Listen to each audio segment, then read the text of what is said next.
Je m'appelle Marie-Sophie Zambeau, je suis une experte du réseau Learns et je dispose à ce jour de 20 années d'expérience opérationnelle en recrutement, promotion de la marque employeur et développement commercial, aussi bien au sein d'ESN que de cabinets de conseil et plus récemment au sein de la fonction publique territoriale.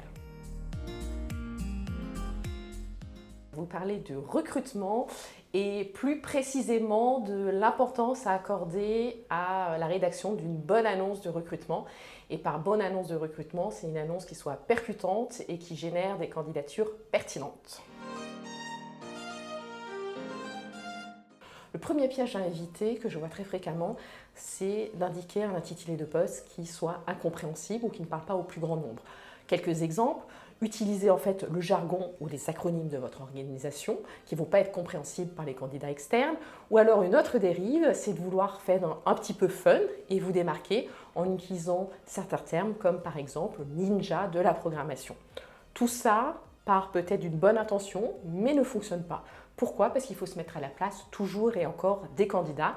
Les candidats, ils vont être chez eux, ils vont être derrière un clavier, ils vont saisir des mots-clés, un intitulé de poste sur une CVTech, sur un moteur de recherche. Et par exemple, ils vont taper développeur Java J2E, mais en aucun cas, ils vont taper ninja de la programmation. Donc, votre annonce de recrutement, avec ce titre fun, en fait, ne va pas être consultée, ne va pas être prise en compte par les candidats et vous passez à côté, en fait, de votre objectif premier.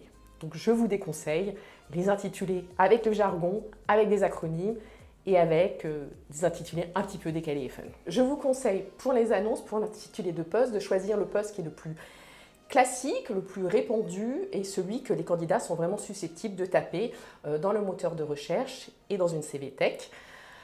Et si vous avez besoin de vous aider pour pouvoir identifier quel est l'intitulé qui porte le plus, qui est le plus pertinent, je vous invite à utiliser Google Trends. C'est très bien fait.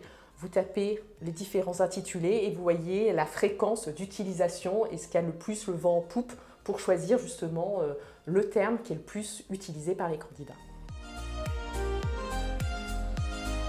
Une fois que vous avez rédigé une annonce de recrutement avec un intitulé pertinent qui donne envie aux candidats de cliquer et d'aller consulter votre annonce, il faut que le corps de l'annonce donne envie à ces mêmes candidats de rester le plus longtemps et leur permettre de se projeter.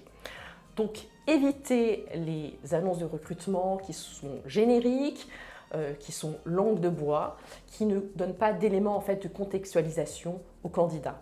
La projection est en fait au cœur de toutes les annonces de recrutement. Il faut que vous donniez un maximum d'éléments, de contexte aux candidats pour leur permettre de se projeter, de décider si oui ou non, à la lecture de cette annonce, ils ont envie de candidater chez vous. Par exemple, précisez-leur la raison pour laquelle vous recrutez précisément à l'heure actuelle, c'est une création de poste, c'est un remplacement, et donnez-leur des éléments sur l'évolution à moyen et long terme possible au sein de votre organisation. Tout ça permettra aux candidats de se faire la meilleure idée possible des possibilités, des opportunités au sein de votre organisation et leur donnera envie de postuler. Sur le sujet de la contextualisation des annonces, un autre conseil, c'est de penser véritablement à enrichir, à augmenter en fait vos annonces de recrutement, que ce soit par le biais de photos ou que ce soit par le biais de vidéos, de témoignages de collaborateurs, d'employés au sein de votre organisation. Ce sont des éléments qui vont faire en sorte que les candidats vont davantage cliquer, prendre du temps à regarder votre annonce et davantage se projeter. Le troisième piège à éviter, c'est le fait que votre annonce soit illisible. Je m'explique. La plupart des candidats aujourd'hui vont consulter en fait votre annonce, la consulter, en prendre connaissance, voire répondre via un smartphone. Donc il faut absolument que vous ayez ça en tête dès la création et la rédaction de votre offre d'emploi. Il faut que le contenu, il faut que la structuration soit en fait optimisée pour l'utilisation sur un smartphone ou sur un iPad. Donc pensez véritablement à aérer votre offre d'emploi, structurez-la avec 2 ou 3 paragraphes, à chaque fois 2 ou 3 lignes maximum. N'hésitez pas également à jouer avec des listes de puces ou à mettre du gras et de l'italique pour rendre votre annonce beaucoup plus lisible. Quatrième piège, ne pas mentionner la rémunération sur votre offre d'emploi. Aujourd'hui, ce sont près de 30% des candidats qui ne vont pas postuler à votre offre d'emploi s'ils ne voient pas la mention de la rémunération. C'est aussi 87% des candidats qui, selon une étude d'Hello Work, recherchent avant tout cette information sur une annonce. De plus, pour l'aspect légal, la Commission européenne vient de valider une directive qui va être efficiente début 2027 et qui va obliger les organisations à mentionner une fourchette de rémunération à destination des candidats, que ce soit sur l'annonce ou que ce soit avant le premier entretien. Aussi, anticiper, indiquer d'ores et déjà la rémunération sur vos annonces, ça vous permettra de répondre aux attentes des candidats et ça vous permettra de vous démarquer de manière favorable vis-à-vis de la concurrence. Enfin, le dernier piège de votre annonce, c'est d'oublier, peut-être parce que ça vous semble tellement évident, d'inclure un appel à l'action dans votre annonce.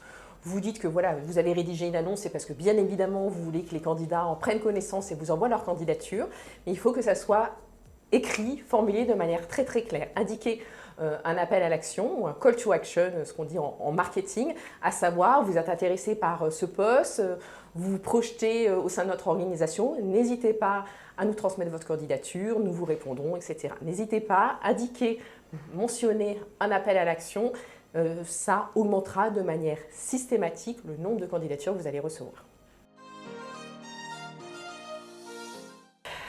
À l'heure où 61% des recrutements sont jugés difficiles par les organisations, à l'heure où sévit la guerre de talents, l'annonce est votre première arme à disposition pour attirer et recruter les candidats pertinents dont votre organisation a besoin pour mener à bien ses missions.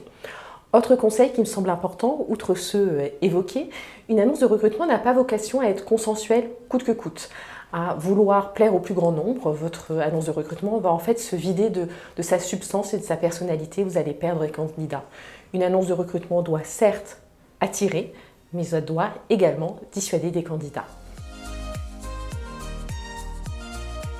Vous êtes intéressé par ce sujet du recrutement et des annonces, sachez que vous aurez le plaisir de me retrouver lors de prochains ateliers avec Learns.